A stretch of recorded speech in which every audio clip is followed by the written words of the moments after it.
Welcome to AP Psychology Unit 3. This unit covers developmental psychology and anything to do with learning. And just like the other units, it's worth 15 to 25% on your AP exam. For those who are new, this video simply clips together all of my AP Psychology Unit 3 topic review videos without the AP style questions at the end of each video. If you'd like to try the questions at the end of the videos, my Unit 3 playlist link will be in the description. Before we start, I have a dream, and that's to have a lot of followers on Instagram, so do you mind helping me with that? Okay, I'm sorry, let's just get into Unit 3.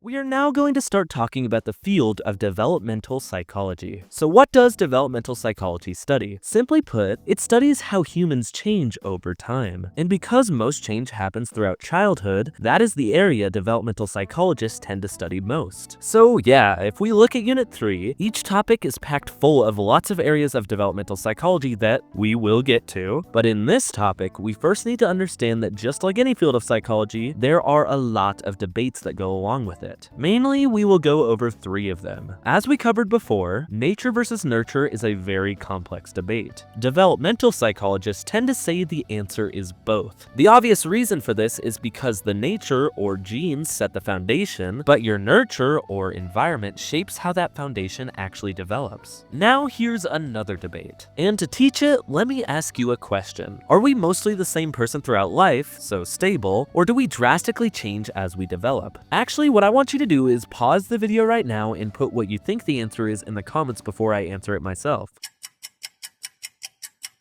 Alright, here it is. The answer is both. If you have a very temperamental personality, like say always being shy or always being outgoing, then yes, you will be mostly stable throughout life. That being said, many people's social attitudes and coping skills change a lot throughout life. So take that answer however you'd like. Finally, the last debate. Essentially, do humans develop gradually and smoothly, or does development happen through stages and processes? The point here is that psychologists debate which traits develop smoothly versus which develop in jumps. Alright, really quickly before we can start talking about developmental psych, you first need to understand how most of the content in the field has been found. That is mostly through 2 types of research designs. First is a cross-sectional study. This is where psychologists compare different age groups, like let's say comparing a 5-year-old to a 10-year-old at one point in time. The issue with this design is that these would be different kids, and therefore differences might be generational and not developmental. So that leads to the most reliable design, which is a longitudinal study. This is where you follow the same group of people over a long period of time. And yes, this might be more accurate, but it unfortunately takes forever, and lots of people over time will lose interest and drop out of these studies. Alright, finally we can start talking about developmental psych.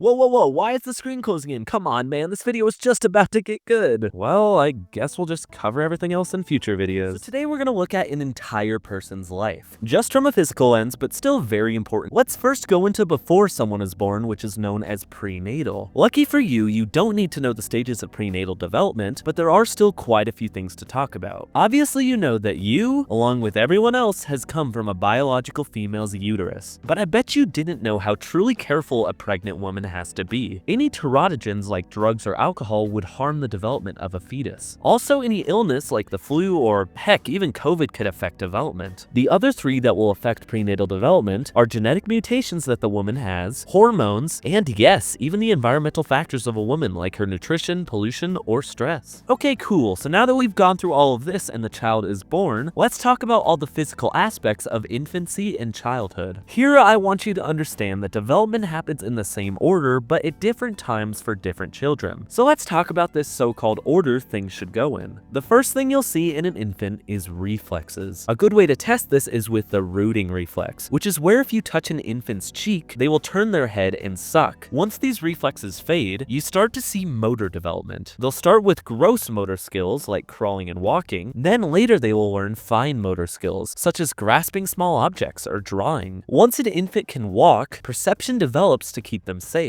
The visual cliff experiment proves this by showing infants hesitated going off a man-made drop-off point. As children grow, certain abilities like language or social attachment need to develop within certain time windows for best results. Some non-human animals imprint attachment to the first caregiver-like figure they see in their lives. Alright, now let's move into adolescence. However, you probably know this area better as puberty. This is where you'll see a visible growth spurt in men and women. This is also where your limbic system system starts to develop faster, meaning you'll have more emotional intensity, you'll take more risks, and you'll form your own identity. But also important during puberty is that men and women both develop their sexual reproductive organs. In women, their breasts will develop, they'll get some body hair, and they'll have their first menstrual period known as menarche. In men, they'll also get hair, their voice will deepen, and most, if they're cool, will go through their first penile ejaculation called spermarchy. Alright, last but not least, adulthood. Essentially, around age 28, you'll peak in physical ability, and it will all slowly decay until death. By that I mean your reproductive ability declines, for women that will lead to menopause, your mobility, flexibility, and reaction time will decline, and your vision and hearing will decline. That being said, you'll be more knowledgeable as you would have hopefully led a good life, and I wish that upon all of you. A quick disclaimer before this topic starts. This stuff we're about to talk about is considered pretty controversial, and therefore I want to assure you, anything taught here is simply based on the course content AP Psychology requires us to teach. So any grievances you may have, direct them toward College Board and just please leave me out of it. So anyway, first you need to understand the difference between gender and sex. Sex refers to the biological difference between being a biological male or female. Gender, on the other hand, refers to what society has socialized as being normal for, quote, males and females. And understand that gender has a massive effect on a person's life. Think about your childhood and birth, any toys you might have been given, anything said to you, or heck, even think about when you cried. What was the response you received? Was it to, quote, man up, or were you comforted and validated? I say this all because as you grow up through life, more and more things are tossed into groups of being normal for being a, quote, male or female. But imagine this, a person of one gender who wants to do something that is typically seen as a trait of another gender. This happens to a lot of people in the world, and it creates an opening where people feel alienated or lonely. This is a big reason why gender identity exists. This is where a person can choose how they personally identify, whether it's male, female, both, neither, etc. Now I want you to understand all of this stuff about gender is not the same as sexual orientation. Sexual orientation refers to who you are personally attracted to. If you're attracted to the opposite sex, you are a heterosexual. Both sexes is bisexual, same sex is homosexual, and attracted to no one is asexual. Do you remember back in Unit 2 when we talked about schemas and how information is fit into them? Well, one developmental psychologist really took this to heart, and his name was Jean Piaget. His argument was, as children grow up, schemas are created and new info is fit in through accommodation and assimilation. All of this should be review for you. But Piaget took it even further after that and made his stages of cognitive development, which is a major cornerstone of developmental psychology. Let's go over these 4 stages. The sensory motor stage lasts from birth up to age 2. And the key thing that will happen is the development of object permanence, which is the ability to understand that objects still exist even if they are out of sightline. Next is the pre-operational stage, which lasts from around age 2 to 7. Kids in this stage use pretend play, start to develop the theory of mind, but they can't yet do tasks like conservation or reversibility. The big thing here is that kids in this stage will be unable to understand seeing things from other people's perspectives. That means they are very egocentric. Third, we have the concrete operational stage, which lasts from about age 7 to 11. Here, children will finally begin to think logically about concrete events and can understand conservation. That being said, kids will struggle to think systematically. Finally, you have the formal operational stage, which lasts from about age 12 and up. Now, adolescents and adults can finally think abstractly, use deductive and hypothetical reasoning, and systematically solve problems. But just understand that not all people will develop formal operational reasoning, or at least that's what Piaget says. So now that you know everything about how a child's cognitive mind develops, let's talk about another important theory here, which is Lev Vygotsky's zone of proximal development. Here's the way to think of this. Imagine a circle inside of a circle. As a child grows up, the circle on the inside is their current understanding where learning can happen unassisted. However, a child can't learn everything alone, so the second circle represents the zone of proximal development, where a child must learn things with specific assistance, which is called scaffolding. And finally, anything outside of the big circle is knowledge that is out of reach for the child to currently know. The whole point with this model is that social interaction and guidance with actual humans is very important to a child's cognitive development. And really quickly before I leave, I just want to quickly define 2 terms. Fluid intelligence is your ability to think on your feet, handle new problems, and adapt. Crystallized intelligence is the knowledge and skills you've built up over time through learning and experience. Crystallized intelligence generally generally remains stable or increases with age, while fluid intelligence tends to decline. A mental disorder to note here might be dementia, where memory and cognitive ability declines. So let's analyze something really quick and talk about the English language. Let's go all the way down to the roots of it and start with the components of language. Language starts at the very basic levels with phonemes. These are the smallest unit of sound in a language that can change the meaning of a word. I believe the English language has about 44 phonemes in it. On the other hand, morphemes are the smallest unit of meaning. For example, the word unhappy has 2 morphemes, un meaning not, and happy meaning the feeling. Once we get meaning from morphemes, we look at semantics, which is the meaning behind words, phrases, and sentences. Then we have the rules. Grammar is the system that makes languages make sense, and syntax is simply the order of the words. Good. So now let's talk about how language develops in a child. And this will come in 4 stages. But quickly before we do that, just understand that across cultures, humans point, gesture, and use nonverbal communication before learning formal speech. Alright, now the stages. Infants will start in the cooing stage, where they'll just say vowel sounds such as ooh or ah. After that, they will go into the babbling stage. Here you will have consonant plus vowel sounds such as ba or da. Then they will go in the one-word stage, where they will just simply say single words. And finally, they will go into the telegraphic speech stage, which is 2-word combinations that convey simple meanings, such as something like want cookie. The thing you'll commonly see in these stages is babies making simple errors because they don't know grammar rules yet. The big mistake they all make is overgeneralization, which is applying grammar rules too broadly, with examples being like, I goed to the store or 2 foots. Let's start today with Bronfenbrenner's ecological systems theory. Picture 5 layers around a person. The microsystem is everything you interact with directly. The mesosystem is how those groups interact with each other. The exosystem includes things that affect you indirectly. The macrosystem is the culture you live in. And finally, the chronosystem is how all of this changes over time based on your life stage and historical events. Now let's jump to parenting styles. Authoritarian parents enforce strict rules with little flexibility. Authoritative parents set rules but also respond to the child's needs and communicate expectations clearly. Permissive parents have very few rules and allow children a high level of freedom. Next is attachment, and we start with Harry Harlow's famous monkey study. Here, baby monkeys preferred a soft cloth mother over a wire one with food, proving that comfort matters more than nourishment for forming attachment. Then we get to Mary Ainsworth's strange situation experiment, where infants were put in a room and had the caregiver leave in return. Securely attached babies explore, get upset when the caregiver leaves, and are easily comforted when they return. Insecure avoidant babies don't care much either way. Insecure anxious babies cling and stay distressed, and disorganized babies show inconsistent or odd behavior. Temperament plays a big role in how attachment forms. Also, separation anxiety is totally normal in babies when a caregiver leaves or a stranger walks in. As kids grow up, peer relationships matter more. Young children show parallel play, where they play next to each other but not together, and pretend play, which helps cognitive and social development. In adolescence, peers become a huge influence. Teens show adolescent egocentrism, meaning they think everyone is watching them, imaginary audience, and they believe their expectations are totally unique, personal fable. Now let's move into adulthood. Culture determines the social clock, meaning when major adult milestones, quote, should happen. Some cultures also recognize emerging adulthood. Childhood attachment styles also show up again in adult relationships. Next, let's talk about Erik Erikson's 8 stages of psychosocial development. Trust versus mistrust. Infants learn the world is safe and reliable, or they become uncertain and fearful. Autonomy versus shame and doubt. Toddlers develop independence, or they doubt their abilities. Initiative versus guilt. Young children try new activities, or they feel guilty for asserting themselves. Industry versus inferiority. School-age children build competence, or they feel incapable compared to others. Identity versus role confusion. Teens form a clear identity, or they become unsure about their values and future. Intimacy versus isolation. Young adults form close, committed relationships, or they struggle to connect. Generativity versus stagnation. Adults contribute to society and feel purposeful, or they feel directionless and unproductive. And finally, integrity versus despair, where older adults reflect on life with satisfaction, or they regret it and feel dissatisfied. And on a final note, adverse childhood experiences, or ACEs, are early childhood traumas that affect relationships and outcomes throughout life. Identity development continues into adolescence through exploration and commitment, and these 4 identity processes. So now we technically go in the realm of the behavioral approach of psychology, but since conditioning is still technically learning, it makes sense to put it in the developmental psych unit. Anyway, today we talk about classical conditioning, and there truly is only one experiment that you can talk about here, and that is Ivan Pavlov's dog. Essentially, here's what happened. This guy named Pavlov wanted to prove he could condition his dog to secrete saliva at just the sound of a bell. So anytime Pavlov fed the dog, dog, he'd ring a bell. So right now what we see is that before any of the conditioning, the food will be the unconditioned stimulus, the salivation to the food will be the unconditioned response, and the bell right now will be the neutral stimulus. So now Pavlov continues feeding the dog and ringing the bell, and soon enough, the dog will simply salivate to the tone of the bell as the dog associates that with the food. So now that everything is conditioned, the neutral stimulus, which was the bell, now becomes the conditioned stimulus, and the unconditioned response, which was the salivation, now becomes the conditioned response. Alright, let's try an example I made up. A kid hears a whistle right before getting a piece of candy. After several pairings, the kid starts to smile when hearing the whistle alone. Here, the unconditioned stimulus is the candy, the unconditioned response is the smiling, and the neutral stimulus is the whistle. Now after the conditioning happens, the neutral stimulus or the whistle becomes the conditioned stimulus, and the unconditioned response, which was the smiling, becomes the conditioned response. Just make sure you know how to identify all of these. Now let's talk about some important things. Order means everything. The conditioned stimulus has to come right before the unconditioned stimulus so the brain learns that one predicts the other. Also, say the conditioning was successful. If you stop pairing the conditioned stimulus with the unconditioned stimulus, the conditioned response may become extinct. That being said, it can be spontaneously recovered after extinction. Also, once you've trained something to be a conditioned stimulus, you can treat it like an unconditioned stimulus to create another layer of learning. And separately, if a stimulus is repeated over and over with no meaningful outcome, you get habituation, where people will become accustomed to the stimulus and the response will diminish or fade. Other things involved in classical conditioning might be stimulus discrimination, where people might distinguish between different stimuli and respond only to a specific one, or stimulus generalization, where people might have a tendency to respond to stimuli that are similar to the original one. Also, research on taste aversion shows one-trial learning, where a single pairing creates the association, and biological preparedness, meaning animals are naturally predisposed to learn certain connections more quickly. So last video we talked about classical conditioning. That is of course where you are training someone's automatic involuntary responses. Now we move into operant conditioning, where you train someone's behavior. Like literally, you train someone to make a conscious decision to do something. The thing that lords over operant conditioning is something called Thorndike's rule, or better known as the law of effect, which is the common sense rule that behaviors that lead to good outcomes should be repeated, and behaviors that lead to bad outcomes should be avoided. Here's the experiment we'll associate with operant conditioning. B.F. Skinner's pigeon in the quote Skinner box. Essentially, this guy named Skinner trained a pigeon to peck a disc every time it wanted food. He did this through a process known as shaping, which is where he rewarded the pigeon for doing desired incremental things, until it eventually learned that the disc equaled food. Moving on, we had all of these back in classical conditioning, but here in operant we don't have them. Instead, we have two 2x2 tables. Let's look at the first table. If you're adding something good, that is positive reinforcement. If you are removing something bad, that is negative reinforcement. Both of these have the goal to increase a desired behavior. If you are adding something bad, that is positive punishment, and if you are taking away something good, that is negative punishment. Both of these have a goal to decrease an undesired behavior. Good. Now let's take a look at the other table. We are now focusing on schedules to dish out the types of reinforcement we just talked about. If you reward someone after a set amount of behaviors they've done, that is a fixed ratio schedule. If the reward is after a specific amount of time, it is a fixed interval schedule. If the reward is after a random amount of behaviors, that is variable ratio, and if the reward is after a random amount of time, it is variable interval. All of these schedules can be marked on a graph. You'll notice both of the ratios perform the best because they have the steepest slope. This is because rewarding based on behavior is much more valuable than rewarding based on time. A quick note that all of these reinforcement schedules are known as partial reinforcement schedules. A continuous reinforcement schedule delivers reinforcement for each and every correct behavior. Primary reinforcers are anything innately satisfying like food or water, and secondary reinforcers are anything good that is learned like money or praise. Reinforcement discrimination means an organism learns a behavior only works in some situations, where reinforcement generalization means they apply the learned behavior too broadly. Learned helplessness is when repeated unavoidable failures teach an organism that actions don't matter. And finally, superstitious behavior is the unavoidable byproduct of most operant conditioning, where you accidentally reinforce unrelated behaviors. All we're gonna do in this video is cover 3 things. Literally, just 3 things. For our first thing, we talk about the social learning theory. And instead of me doing the typical thing of tossing the term on the screen and writing out the definition beneath it, let's instead look at my absolute favorite psychology experiment, Albert Bandura's Bobo doll. So essentially, this guy named Bandura made some kids watch an adult in a room alone with a doll, and then the adult would proceed to beat the ever-loving shit out of the doll. And after the kids kids witness this, they are sent into the room. And if you're wondering what happened, well, why don't we watch it together?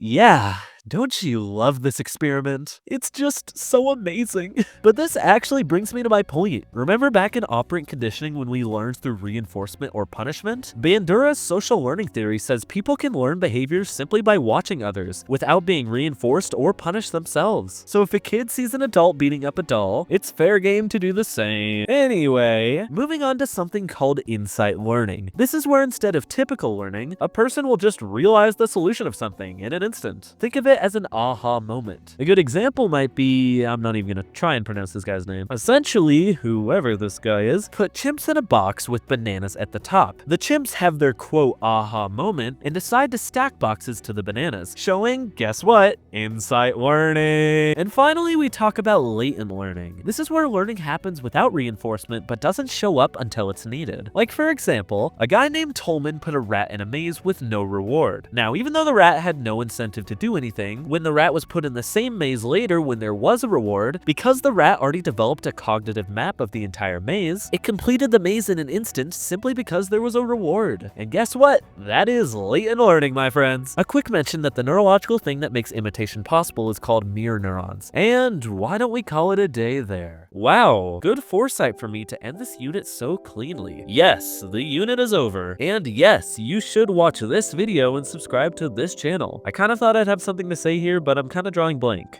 I mean, did you follow my Instagram yet? I don't know. I'll just call it early.